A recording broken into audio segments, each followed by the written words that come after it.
Hello everyone, welcome back to the channel. Today we are diving into one of the most fascinating mythological fantasy novel by Amish Tripathi, Indian author, Scion of Ikwanshu.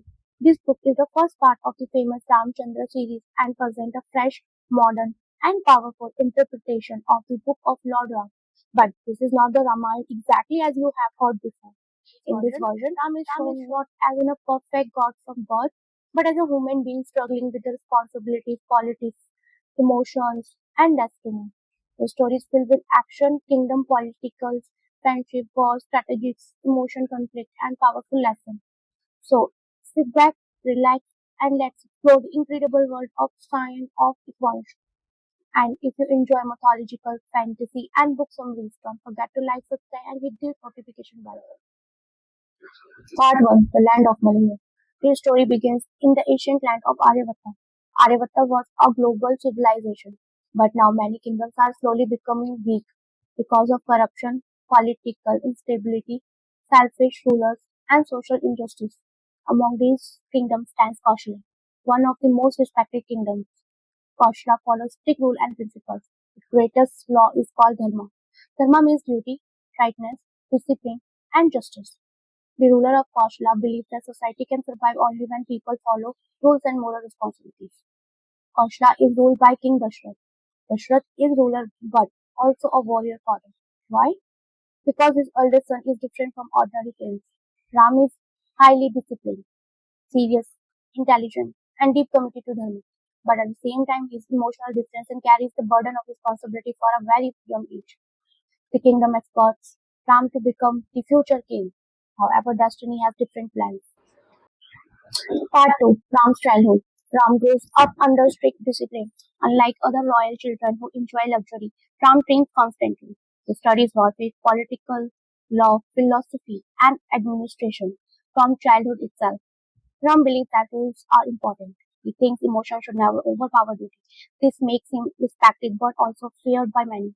Even his brothers sometimes find him difficult to understand. Ram's younger brother Lakshman is fiery, emotional, impulsive, and perceived loyal. Lakshman deeply admired Ram. He is always ready to fight anyone who insults or threatens his brother. Then comes Bharat. Bharat is calm, wise, compassionate, and diplomatic. Unlike Ram, Bharat understands people emotionally. And finally, there's the Shatrughan, intelligent, observant, and supportive. Together, the four brothers form a powerful bond. The story mainly focuses on Ram and his internal struggles. Chapter 3, The Great Disappointment. As Ram grows old, people accept him to become a perfect prince. But one incident changed everything.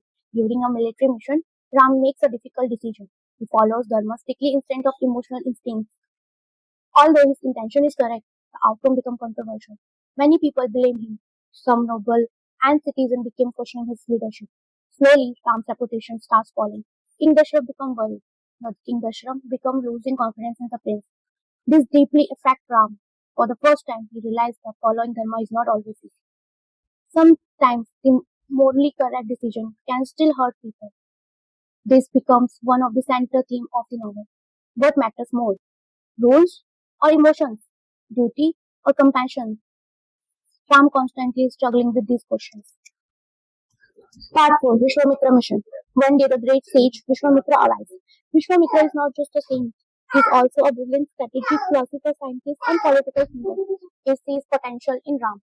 Vishwamitra requests King Dashrath to send Ram and Lakshman with him on a dangerous mission. Dashrath initially refused because the mission is extremely risky, but eventually he agrees. Ram and Lakshman leave the place and enter a complete different world. During this journey, Ram witnessed the suffering of common people. He sees corruption, violence, poverty, and fear. This journey changed him. He begins understanding that leadership is not only about rules. A king must also understand human beings. Lakshman meanwhile become more aggressive and protective. He can't tolerate injustice. The brothers face dangerous enemies, political conspiracies, and violent attacks. But they continue moving forward. Part 5, Meeting Sita. One of the most important moments of the story, Ram meeting Sita. Sita is not shown as a weak princess. She is intelligent, courageous, independent, and political aware. In this novel, Sita is one of the most strongest characters. She believes in justice but also understands practicality. Unlike Ram, Sita does not blindly follow rules. She believes sometimes rules must change for society to progress. This creates a fascinating contrast between them. When Ram and Sita meet, there is a mutual respect before romance. They admire each other's intelligence and strength. Sita challenges Ram's rigid thinking. Ram is impressed by her confidence. Their relationship slowly develops through conversations, debates, and sharing responsibilities. This modern interpretations makes their bond feel realistic and meaningful. Part 6. Politicals and Power. As the story progresses, we see intense political drama. Different kingdoms have different ideologies. Some kingdoms believe in strict discipline, others believe in freedom and flexibility. There are secret alliances, betrayals, spies, and hidden agendas. Ram slowly become involved in these complex political systems. He realized that ruling a kingdom is far more difficult than he imagined. A king cannot simply punish everyone who breaks the rules. Sometimes compromise becomes necessary. Sometimes leaders must choose lesser evil. This creates emotional conflict inside Ram.